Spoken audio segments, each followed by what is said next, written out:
சந்திரன் தோடியில மகாராஜா உள்ள இருந்தா கொஞ்சம் வெளியில வாங்க.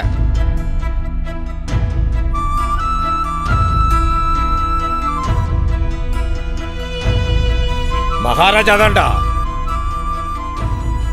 இந்த ஊர்ல இருக்கிறவங்க மதிக்கிற பயப்படுற குடும்பத்துல பிறந்த ராஜாடா. இந்த குடும்பத்துல பிறந்த ராஜா ஊர்ல இருக்கிற மக்களை பயமுறுத்தியும் மிரட்டியும் ஆகாய அளவுக்கு உயரும் போது அதுக்கு நடுவுல மறந்து போன ஒரு விதை இருக்கு. அந்த விதையோட தான் நான் இங்க வந்திருக்கேன். இந்த மகாராஜாவோட விதை.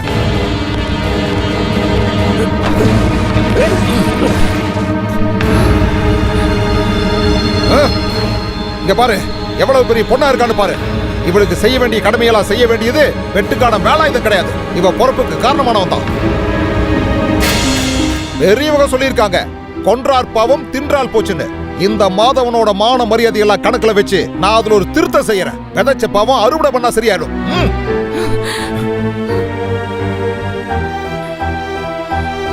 பண்ணு, அறுவடைய பண்ணு. அதுக்கான மரியாதையை இப்ப காட்டு. கடைசியில இந்த சந்திரன் தோடி வீட்டுல இந்த பெரிய மகாராஜா செத்து பரலோகம் போகும்போது ஆண்டவன் முன்னாடி அசிங்கப்பட்டு தலை குனிஞ்சு நிக்கிறதுக்கு முன்னாடி ஏதாவது செய். அதுக்கான தில் இருக்கா உங்களுக்கு? ஏய் பரதேசி மவனே, தெருவுல சுத்திட்டு இருக்க நாயெல்லாம் குடும்பத்துல கூட்டு வந்து உரிமை கொண்டாடலாம் நினைச்சா சுட்டு தள்ளிடுவேன்.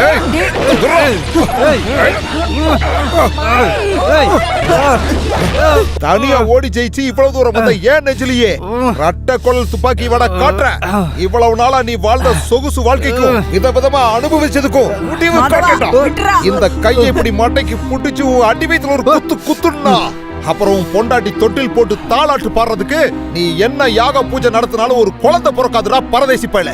அப்படிப்பட்ட கருத்தடா ஆபரேஷன் உனக்கு வேணுமாடா? ஐயோ அப்படி எல்லாம் செஞ்சிராதீங்க. அப்படினா மரியாதையா இவனை இழுத்துட்டு போய்டு. ஐயோ என்ன இது? என்னடா இது? இங்க பாரு, நீ வெறும் குழந்தைதான். இவ்வளவு பெருசா வளர்ந்திருந்தாலும் நீ குழந்தைதான்டா. நீ ஒரு ஆம்பளையா எப்ப மாறியோ அப்பவா என் கூட போருக்கு. இப்ப போடா. டேய், அந்த போர் ஏன் வாசப்படியில வேண்டாம். அது உனக்கு நல்லது இல்ல. தெரியும். காலங்காலமா எமனோட வேலையை இந்த குடும்பத்தா செஞ்சிட்டு இருக்குன்னு எனக்கு நல்லா தெரியும். ரொம்ப நல்லா தெரியும்.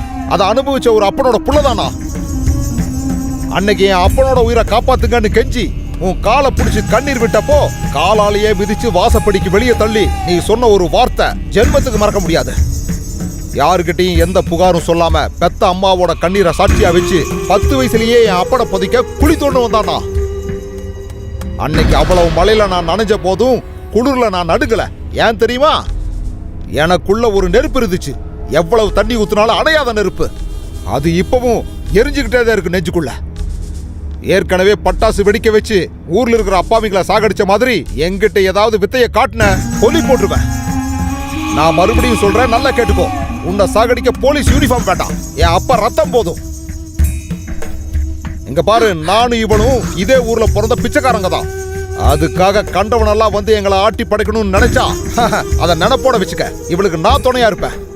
இவ தலையெடுக்கிறதுக்காக நீ எவனுக்காவது கொட்டேஷன் கொடுக்கறதா இருந்தா அட்ரஸ கரெக்டா சொல்றேன். இவ என் வீட்டுல தான் இருப்பா.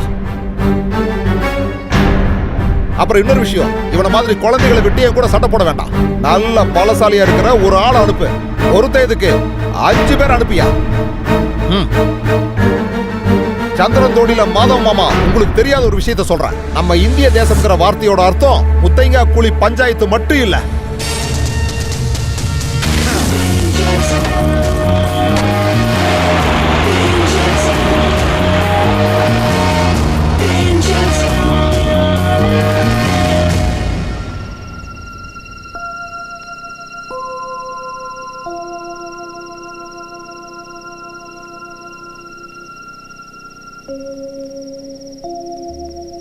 எனக்கு மட்டும் இல்ல, எந்த மனைவியாலும் தாங்கிக்க முடியாத விஷயம் இது. ஏதோ ஒரு காலத்துல நீங்க பண்ண தப்புக்காக நிறைய வாட்டி கடவுளுக்கு முன்னாடி கண்ணீர் விட்டவனா. இருந்தும் இந்த வீட்டு வாசல்ல அந்த பொண்ணு கண்ணீர் வெடிச்சிருக்கா. அந்த கண்ணீருக்கு பரிகாரம் தேட மிச்சம் இருக்கிற அந்த ஆயுசு போதுமா? சொத்து சுகமெல்லாம் நமக்கு நிறையவே இருக்கு. ஆனா அதை அனுபவிக்க கடவுள் நமக்கு குழந்தைய கொடுக்கல. அதுவும் அந்த கண்ணீருக்கான தண்டனை தான். சரி செய்யணும். அதை சாகடிச்சோ ஊரை விட்டு அனுப்பியோ இல்லை. யாருமே இல்லாத அந்த பொண்ணுக்கு காவலா இருக்க வேண்டியது அவளோட அப்பா தான்.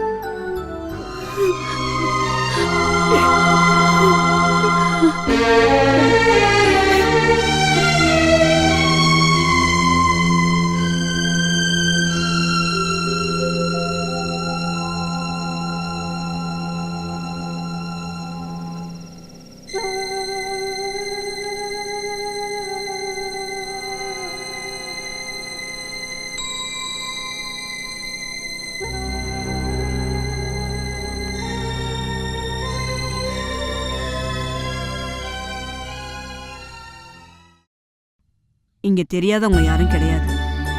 உனக்கும் உரிமை இருக்கிற இடத்துக்கு தான் நீ இப்ப வந்திருக்க. வா, வந்து ஏதாவது சாப்பிடு.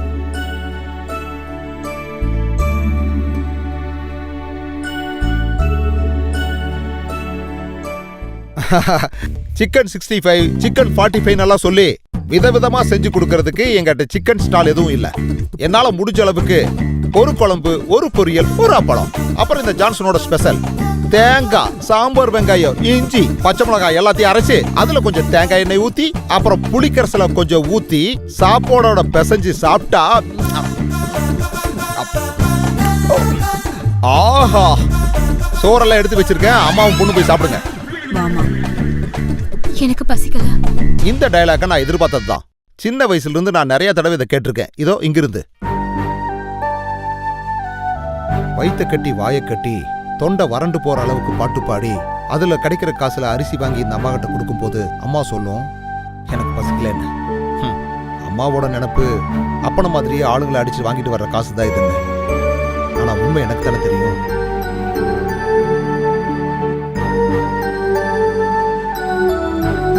சரி, அதெல்லாம் விடுங்க. நான் அப்படின்னு பெருசா தப்பு பண்ணிட்டேன் சொல்லுங்க? ரவுடி பத்ராஸோட பையனை ரவுடியா பாக்குறதுக்கு தான் இந்த ஜனங்க ஆசைப்படுறாங்க. ஒரு நிமிஷம் தப்பான சிந்தனையில ஒரு அம்மாவுக்கு உருவான பொண்ணு தப்பாத்தான் வாழணும்னு இந்த ஊர் ஆளுங்க ஆசைப்படுவாங்க. நானும் நீயும் அதுக்கு தயாரா இல்ல. ஆனா கடவுள் நம்ம 2 பேரையும் ஒரு இடத்துல சேர்த்திருக்கான். இதோ இங்க. அந்த மாதிரி பார்த்தா போதும். உள்ள இருக்கிற கோபத்தை எல்லாம் தீக்கிறதுக்கு பட்டினி கிடக்க வேண்டாம். பசி இல்லைன்னு நீ சாப்பிடாத.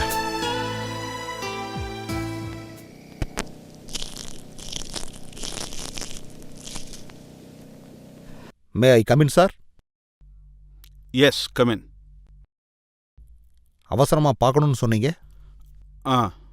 உட்காரு. பொறுப்புணர்ச்சி உள்ள போலீஸ்காரங்களுக்கு இந்த காலத்துல இரவு பகல் டியூட்டி இருக்கும். நிம்மதியா தூங்குறதுக்கு கூட நமக்கு டைம் கிடைக்காது. அப்படி இருக்கும்போது கொஞ்சம் ஓய்வெடுக்க ஒரு அவசரம், இல்லைன்னா ஒரு லாங் லீவ். நான் உன்னோட ஒரு ப்ரொமோட்டர்னு அவளுக்கு நல்லா தெரிஞ்சதுனால தான் இதை எங்கிட்ட ஒப்படைச்சிருக்காங்க. ஆட்சியில் இருக்கிற அரசியல்வாதிகளோட கேவலமான பழிவாங்கல் தான் இது.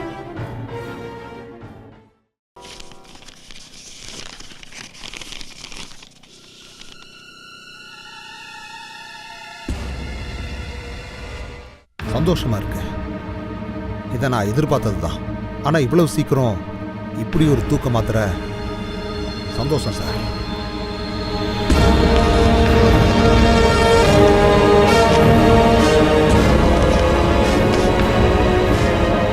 ஏற்கனவே நான் சொல்லியிருக்கேன், இந்த யூனிஃபார்மை போட்டதுக்கு அப்புறம் மனசார சல்யூட் பண்றது உங்க ஒருத்தருக்கு மட்டும்தான். இப்பவும் அதுல எந்த மாற்றமும் இல்லை. அப்புறம் இப்ப கொஞ்சம் கண்ணீர் இருக்கு. Johnson,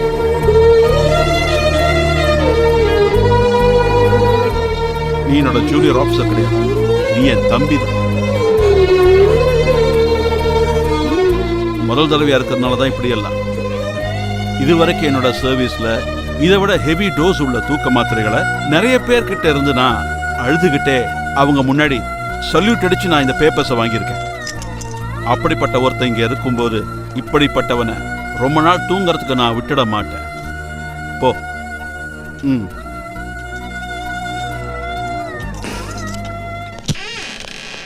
hello sir. Sir. Sekar sir. ஏன் யா திருந்த மாட்டேங்குது சார்? இந்த ஊர் ஏன் யா திருந்தவே மாட்டேங்குது? என்ன ஊரோ இது?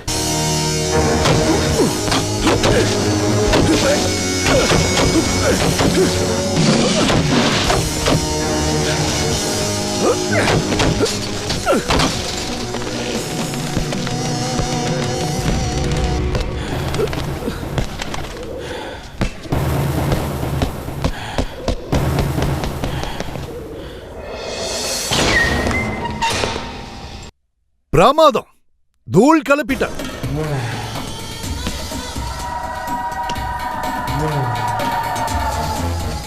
ஓஹோன்னு பேர் எடுத்த பென் ஜான்சன் இப்போ உண்மையிலே செல்லாக்காசு ஆயிட்ட. எங்க போச்சு உன்னோட தொப்பி காக்கி சட்டையெல்லாம்?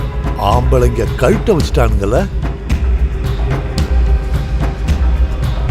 இனிமே நீ நட்சத்திரத்தை பார்க்கணும்னா மல்லா வந்து வானத்தை பார்த்து படுக்கணும். அது சும்மா படுக்க முடியாதுல்ல, அதுக்கும் ஒரு வழியோட தான் வந்திருக்க. இப்படி ஒரு இடத்துல தானே உன்னோட ஆரம்பம் இருந்துச்சு, அப்ப முடிவும் இங்க தானே இருக்கணும். டேய் ரகு,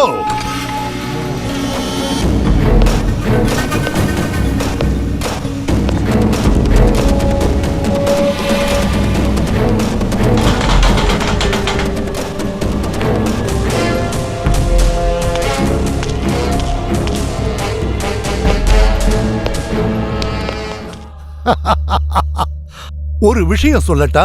அன்னைக்கு நீ என் நெஞ்சில மிதிச்சியே, அதுக்காகத்தான் நான் வம்பே வளர்த்தேன், உன்னை தரமட்டமாக்குறதுக்கு. இதுவும் ஒருவித பொலிட்டிக்கல் பிளே தான். Political ping மேன்ஷிப்.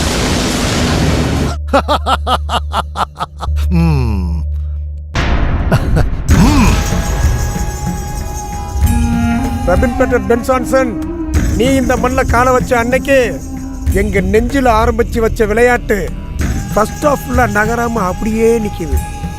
இன்னைக்கு இங்க நடக்க போறது இந்த விளையாட்டோட இரண்டாம் பகுதி, அதாவது செகண்ட் ஆஃப்.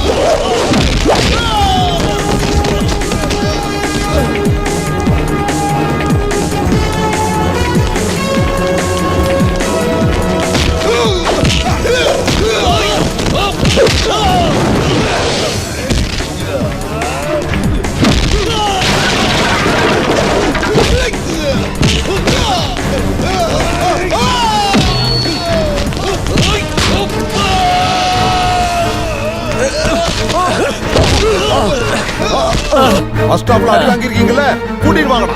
நல்ல ஆம்பளைங்க இருந்தா கூட்டிட்டு வாங்க. நாம இந்த செகண்ட் ஹாஃப சூப்பர் ஆக்கிடலாம்.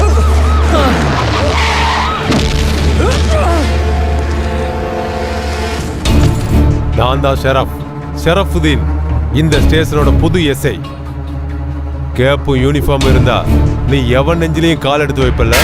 அப்படி பார்த்தா இப்ப அந்த ரெண்டு ஏங்கிட்டே இருக்கு. அறிமுகப்படுத்திக்கிறதுக்காக கூப்பிட்டா அது இங்க வேண்டாம், இது லாக்கப்பியா. ஏன்டா பரதேசி பயல, ஹன் டைம்ல ரவுடித்தனமோ ரன்னிங் ரேஸும் பண்ற ஒன்ன மாதிரி பொறுக்கி பயல பாக்குறதுக்கு லாக்கப்புக்கு வராம அசம்பிளிக்கேடா வருவாங்க பொறுக்கி. சட்டசபையிலிருந்து வந்த ஆர்டர் வச்சு தான் நீ இப்படி எல்லாம் பண்றேங்கிறத நீ துள்றதை வச்சே நான் தெரிஞ்சுக்கிட்டேன். இந்த யூனிஃபார்மை எப்பவும் நான் மதிக்கிறவன் தான், அதை எந்த ஷரஃபுதீன் போட்டிருந்தாலும். அதனால இப்படி கட்டி பிடிச்சி முத்தம் கொடுக்கறதெல்லாம் வேண்டாம். எப்பவுமே ஆம்பளைங்க கட்டி பிடிச்சி முத்தம் கொடுத்தா குழந்தை பிறக்காது சார். அப்படின்னு நான் உருவாக்கி தரேன்டா. விட்டுருங்க சார், வேண்டாம், அவர் அடிக்காதீங்க சார், ப்ளீஸ் சார். நேத்து வரை அவருக்கு நாங்க சல்யூட் பண்ணிக்கிட்டோம் சார். அப்படிப்பட்ட இவரை நாங்க அடிக்க விட மாட்டோம். ஓஹோ, அவன் மேல அவ்வளவு பாசம்னா நீ அவங்க கூட போய் சேரு போ. உன்ன மாதிரி ஆளுக்கு நல்ல புத்தியை கத்து கொடுக்க என்ன மாதிரி போலீஸ்காரனால தான் முடியும். எம்எல்ஏ மினிஸ்டர் யாரா இருந்தாலும் மதிக்க மாட்டல.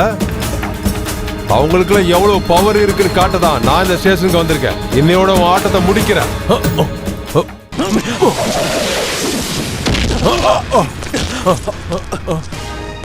அஸ்ஸலாமு அலைக்கும். இப்ப உங்ககிட்ட இங்க வச்சு காட்டின விஷயம் தப்பா இருந்ததுன்னா மத்தவங்களோட பவரை காட்ட இங்க வந்திருக்கிற நீ உன்னோட சப்போர்ட்டை வச்சு நடிகா பார்க்கலாம். ஷரஃபுதீன், போலீஸ் ஸ்டேஷன்ல லாக்கப்பு போலீஸ்காரங்களை உதைக்கிறதுக்காக இல்ல. அது இருக்கட்டும், இந்த ஆட்சி பண்றவங்களோட பலத்தை காட்டுறதுக்கு எதுக்கியா நீ உன்னோட பெல்ட் அவுக்கிற? நிறைய தொகுதிகளுக்கு போய் அப்பாவி பொண்ணோட புடவையை இழுத்து அவங்களே அவங்க பவரை காட்டுறானுங்கடா. அப்புறம் என்ன, நீ இதெல்லாம் கேள்விப்பட்டதே இல்லையா? எப்போவாரு இந்த நியூஸ் சேனல்லாம் கொஞ்சம் பாரு. உனக்கு என்ன அடையாளம் தெரியலன்னு நினைக்கிறேன். நான் தான் எஸ்பி. போஸ்டிங் வச்சு பார்த்தா எஸ்ஐக்கு மேலதானா. ஹையர் ஆஃபீஸரை பார்த்தா ஜூனியர் ஆஃபீஸர் காட்ட வேண்டிய மரியாதை ஒன்று இருக்கு இந்த போலீஸ்ல. மறந்துட்டேன்னா நான் சொல்லித்தரேன். அட்ரா சொல்லிவிட்டேன். வந்துட்டான் பெருசா. வாடா.